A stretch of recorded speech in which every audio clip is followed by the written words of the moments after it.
Saludo a todos mis amigos de su programa de Todo y para Todos con Agustín. Y ya empezamos.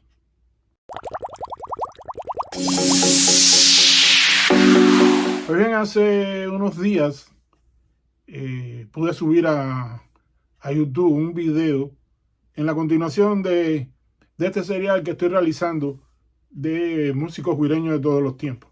En esta ocasión fueron el amigo René Rebaliña y el joven talento, el cantautor guireño Beto Alejandro. Hoy he tenido la suerte de poder entrevistar a Beto. Hace rato que estaba por hacerlo, porque es un muchacho que me ha pasado un poco desconocido. Pues bien, bienvenido Beto a que es tu programa. Y voy a comenzar con la primera pregunta. Beto, me gustaría saber cuándo te iniciaste en la música y cuándo supiste que ibas a ser músico. Y te pregunto esto porque sé que en un inicio fuiste pelotero y estuviste jugando pelota hasta una edad bastante avanzada. Así que, por favor. Hola Agustín, ¿cómo estás? Por aquí ya tú sabes. Bueno, sí, primero fue la pelota. Yo estaba en la categoría 10-12 años, desde quinto o sexto grado por ahí. Y eso me duró hasta que hasta que terminé hasta el equipo juvenil. Toda esa etapa de las categorías infantiles yo la pasé. Mis inicios en la música fue como casi todo el mundo. Me llevaron a la escuela de arte, hice la prueba de captación sin muchos deseos porque yo quería seguir en la pelota. Para cómo canto barquito de papel, con la confianza del mundo en que no me iban a aprobar, y me aprobaron. Tuve que entrar. A esa edad uno no tiene muchas opciones de decidir, ¿no? Y tuve la facilidad de llevar casi las dos cosas al mismo tiempo. Aunque estaba becado, pero bueno, simplemente no entrenaba entre semana, iba directo el fin de semana a jugar. Mira, yo me di cuenta de que iba a ser músico cuando me puse a escribir canciones. Las primeras cancioncitas aquellas, cuando uno se aprendía los primeros 4 o 5 acordes. Fue cuando yo dije, yo quiero dedicarme a esto, que es lo que me gusta. Yo no me considero nunca un instrumentista de los más destacados que había en la escuela, porque no lo era. Ahí habían algunos que eran estrellas. Tampoco era de los más rezagados. Yo siempre estuve en un término medio bajo ahí, tratando de no darme mucho a notar, porque realmente mi interés era otro. Nunca me interesó ser un guitarrista concertista ni de música clásica. No me llamaba la atención, aunque había que estudiar la música clásica obligado, porque de eso se trata. En ese momento en las escuelas de arte no se podía hablar de música ni de música popular. La música popular era para escucharla cuando la ponían en el audio los días de recreación. Pero cuando supe que podía hacer canciones, ese fue mi camino, esa fue la línea que yo me tracé. Y hasta el día de hoy eso es lo que he hecho, componer canciones y bueno, acompañarme de la guitarra, que es lo que siempre tuve ahí al lado.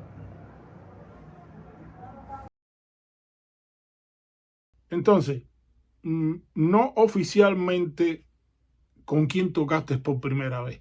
O sea, algo particular, te reuniste con un grupo en casa de alguien. Cuéntame estos avatares por lo que transcurrió tu vida en estos momentos en que todavía oficialmente no pertenecías a ningún grupo. Bueno, para responderte a esa pregunta, ¿cuándo fue que empecé a tocar de manera organizada? Por primera vez tengo que obviar toda esta parte de la escuela de arte, que sabemos que es lleno colmado de actividades, y para aquí, y para allá, y toda esa historia. Bueno, mira, a raíz de una cortada que me doy en la mano,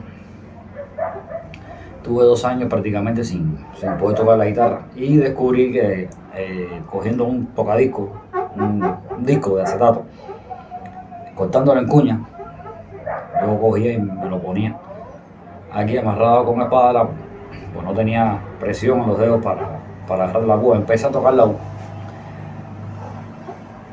Cuando ya más o menos yo dominaba lo que era el punto guajiro un poco en el laúd, ya empecé a andar para arriba, para abajo con Renito Fuentes, Lucas Canales, Carlos Pérez, el hermano de Carlos Pérez. De vez en cuando se nos pegaba en Mantuana y ahí empezábamos a hacer actividades aquí, a tocar allá y todos los recovecos de Huira y de San Antonio y todas esas cosas donde supuestamente antes había punto guajiro todos los fines de semana.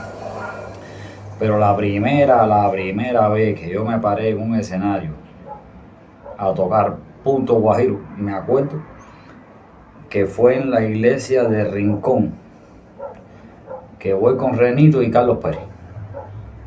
Ahí acompañarle unas cuantas décimas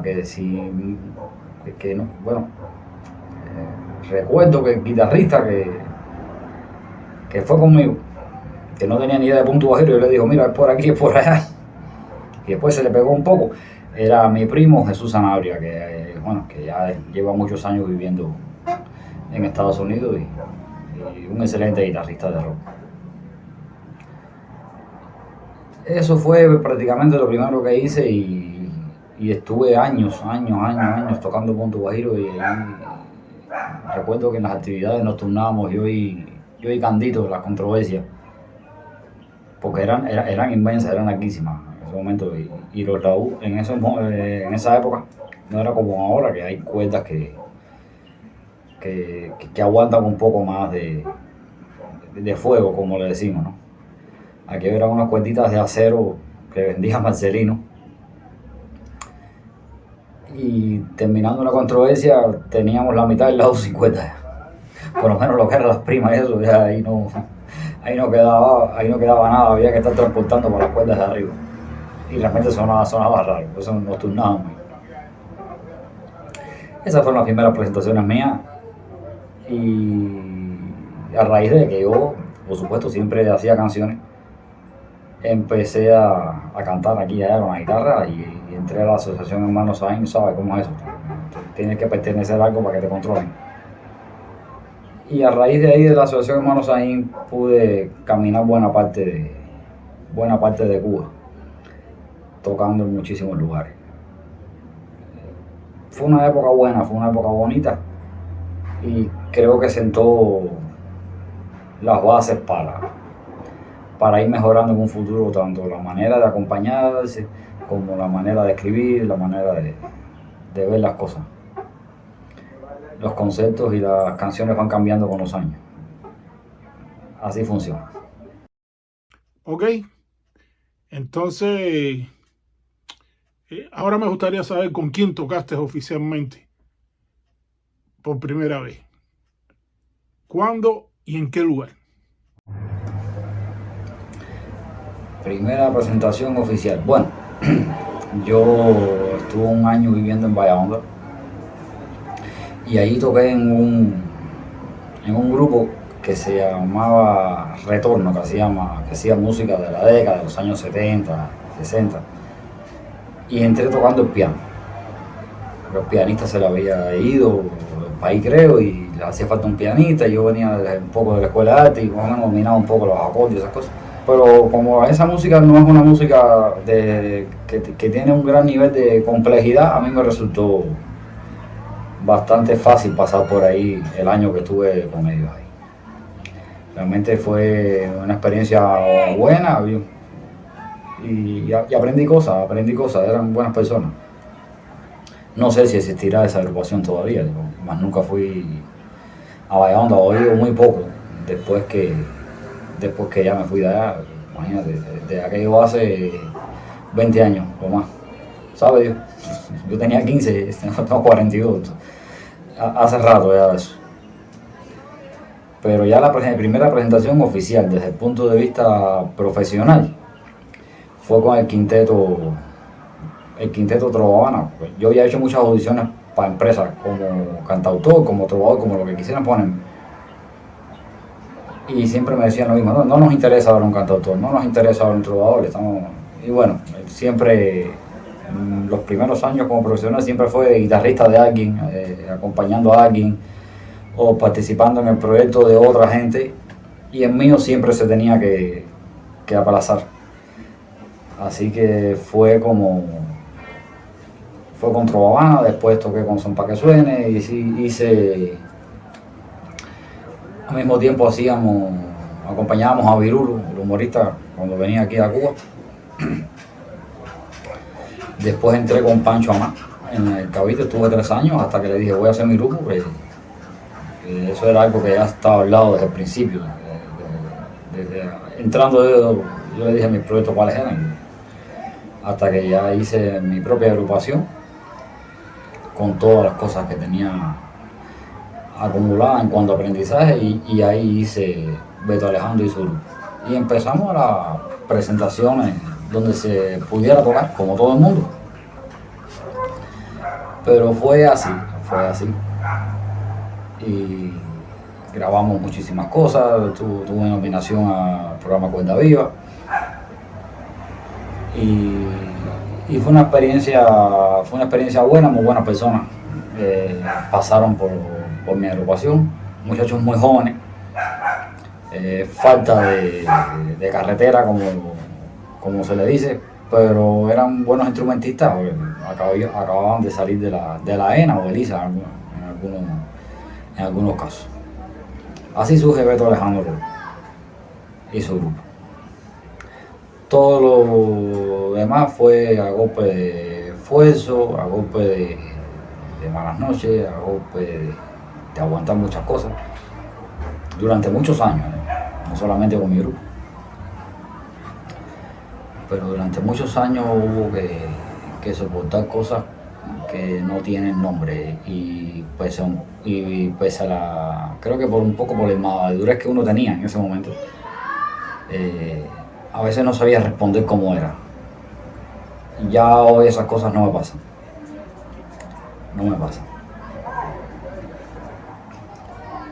Así que todo el que se considere como un clavo que sea derecho sabe que el martillazo se lo van a dar.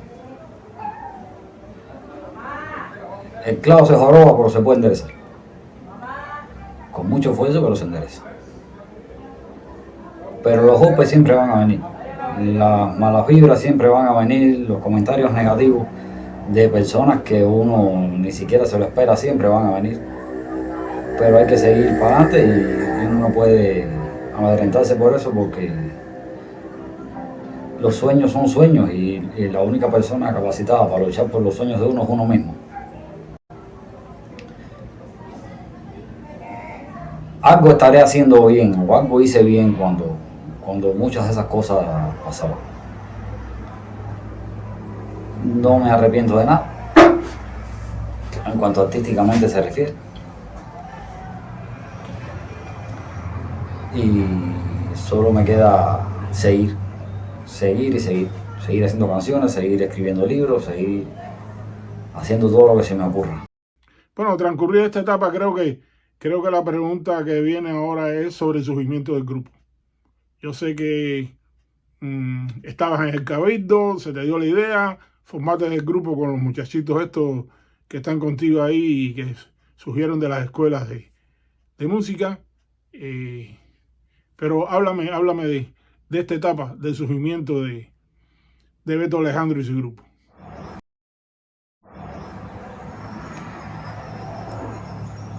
Para resumirlo un poco, todo haciéndote como historia,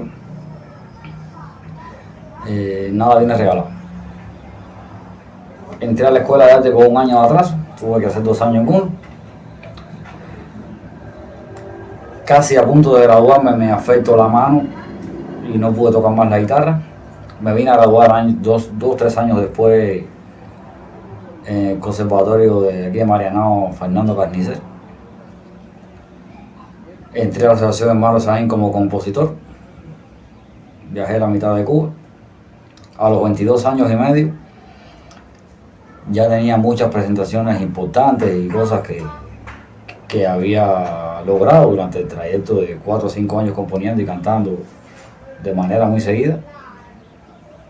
Y a raíz de una presentación muy importante que yo quería, que para mí significaba mucho, porque a raíz de ahí podían pasar muchas cosas. Bueno, 2 días antes, con 22 años y medio, me llevan para el servicio militar. 2 años en la base aérea de San Antonio Loma. Sin que me quede nada por dentro, digo que esa fue la pérdida de tiempo más grande de mi vida y no tengo miedo de decirlo.